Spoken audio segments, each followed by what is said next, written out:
Hello everyone.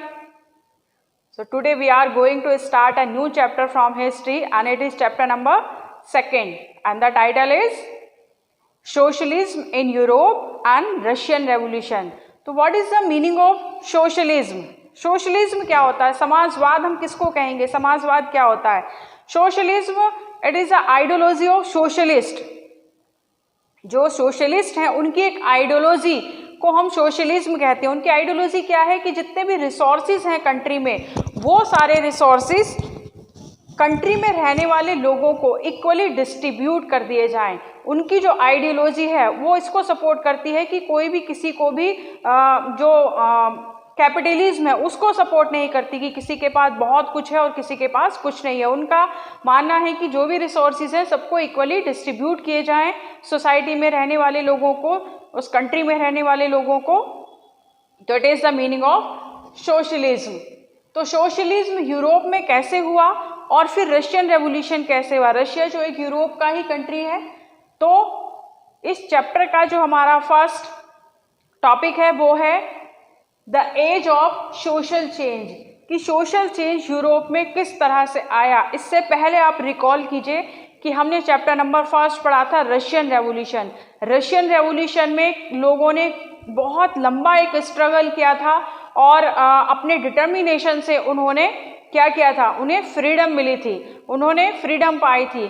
तो उस freedom के बाद जैसे उन्होंने पहले मोनार्की को उठाया, फिर डेमोक्रेटिक आया, फिर से मोनार्की हो गया था, लेकिन उससे एक आइडिया निकल कर आया. किस चीज का आइडिया? लिबर्टी, इक्वालिटी और डेमोक्रेटिक राइट. तो उसके बाद बाकी के यूरोप में किस तरह की इवेंट्स हुए, किस तरह की घटनाएं हुई, लोगों में किस तरह के डिस्कशन होने शुरू हुए, बाकी की जो यूरोप की कंट्री थी उनमें किस तरह की हलचल होनी शुरू हुई, वही हम इस चैप्टर में पढ़ने वाले हैं. तो बच्चे इंटरेस्टिंग चैप्टर है, थोड़ा सा हो सकता है आपको टिपिकल लगे, लेकिन आप जितने भी इसके इवेंट्स हैं या फिर जितने भी टॉपिक हैं एक दूसरे से उसको रिलेट करके पढ़ेंगे तो बहुत मजा आने वाला है इस चैप्टर में. तो देखिए, फ्रेंच रेवोल्यूशन गिवन आइडिया. अभी जो हम बात कर रहे थे जो फ्रेंच रेवोल्यूशन था उससे आइडिया स्प्रेड हो गया था किस चीज का? Liberty, equality and democratic right. Liberty, equality और डेमोक्रेटिक राइट का आइडिया कहाँ से मिला था? फ्रेंच रेवोल्यूशन से आइडिया निकल कर आया था.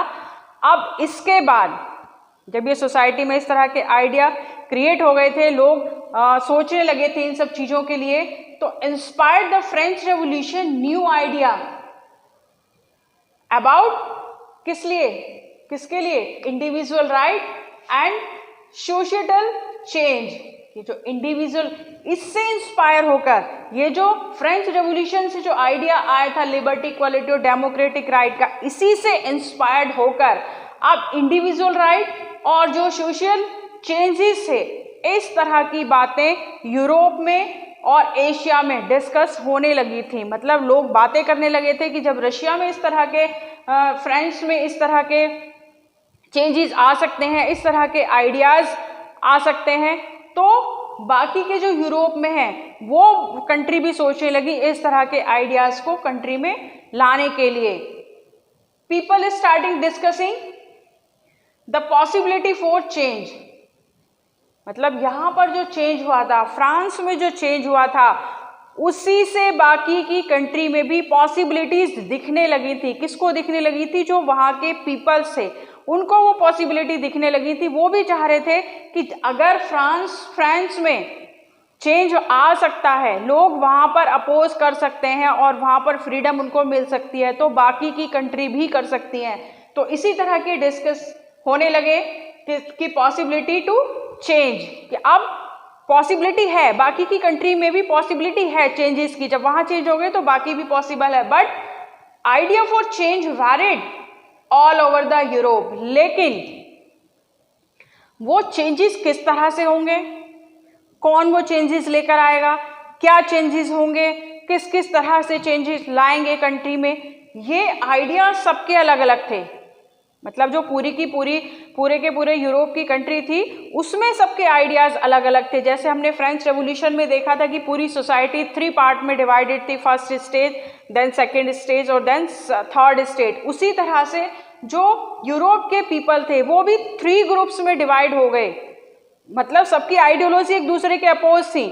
एक ग्रुप दूसरे से सेटिस्फाई नहीं था, वो उनको अपोज कर रहा था, कुछ किसी तरह से चेंजेस चाहते थे सोसाइटी में, कुछ अलग तरीके से चेंजेस चाहते थे और कुछ उन दोनों से ही बिल्कुल अलग चेंजेस लाते थे। तो चेंजेस तो सब लोग चाहते तो थे सब लोग कि चेंज आए, बट वो चेंज किस तरह से आए, कौन लेकर आए, वो उस पर लोग सहमत नहीं हो पा रहे थे, उस पर सेटिस्फाई नहीं हो पा रहे थे एक दूसरे से। तो फिर इससे क्या हुआ बच्चे, सम वांटेड, भाई हम चेंज की बात कर रहे हैं ना, तो उसमें से क्या, सम वांटेड ग्रेजुअली चेंज। इसका मतलब हुआ कि कुछ उसमें से चाहते थे कि हाँ चेंजेस हो, लेकिन जो चेंज हो वो step by step, slowly change हो, धीरे धीरे नहीं, ऐसा नहीं कि रातों रात सब चीज उखाड़ कर फेंक दो और सारा चेंज ले आओ। कुछ लोग इस फेवर में थे, लेकिन वहीं पर whereas some wanted change radically, लेकिन कुछ लोग ऐसे थे जो चाहते थे कि बिल्कुल जो चेंज हो रातों रात हो, कि जो भी मोनार्की है उसको उखाड़ के फेंक दो वहां से और उसकी जगह डेमोक्रेटिक गवर्नमेंट ले आओ। तो दोनों एक दूसरे से अपोज कर रहे हैं। एक तो चाहते हैं कि धीरे धीरे चेंजेस हो, सोसाइटी को चेंज किया जाए, लेकिन ये धीरे धीरे चेंजेस हो। दूसरा कह रहा है कि नहीं, जो भी चेंज करने वो रातों रात हो, सबको हटाओ और डेमोक्रेटिक गवर्नमेंट लेकर आओ। अब तीसरा जो है वो इन दोनों से ही सहमत नहीं है, वो इन दोनों को ही गलत बोल रहा है। तो अब प्रॉब्लम यह है कि चेंजेस किस तरह से आए, कौन चेंजेस लेकर आए और किस तरह से लेकर आए। तो अब जब एक दूसरे से सब लोग अपोजिट हैं तो क्या हुआ बच्चे, there different views group sprout up.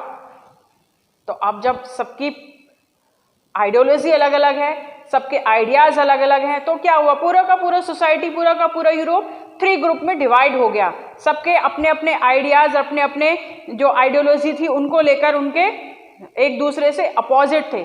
तो उसी को लेते हुए, उसी को कंक्लूड करते हुए पूरे जो यूरोप था उसको 3 पार्ट में डिवाइड कर दिया। जो पूरे के पूरे वहां पर पीपल्स थे उनको 3 पार्ट में डिवाइड कर दिया। जो फर्स्ट ग्रुप था या फर्स्ट ग्रुप की जो आइडियोलॉजी थी वो थे रेडिकल्स। जो फर्स्ट ग्रुप था उसको कहा गया था रेडिकल्स। जो फर्स्ट ग्रुप था उसको कहा गया था लिबरल्स।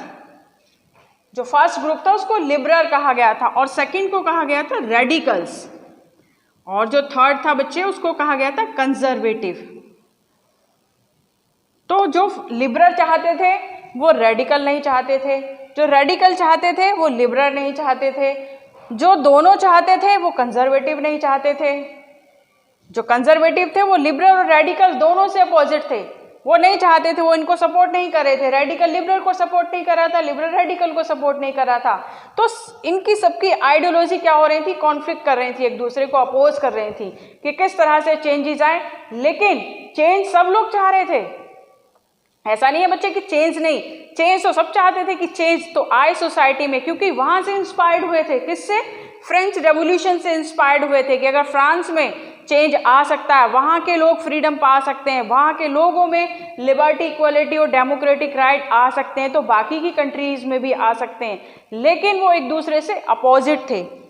अब ये जो अपोजिशन था या डिफरेंट व्यूज से, the 3 different group played a very important role in influence change in the history of Europe. तो ये जो डिफरेंट व्यूज वाले या डिफरेंट आइडियोलॉजी वाले 3 ग्रुप थे, इन्होंने बहुत ही इंपॉर्टेंट रोल प्ले किया है किसमें, यूरोप की हिस्ट्री में। जो यूरोप की हिस्ट्री में चेंजेस आए हैं उस चेंजेस को लेकर इन तीनों ग्रुप ने बहुत ज्यादा इंपॉर्टेंट रोल प्ले किया है।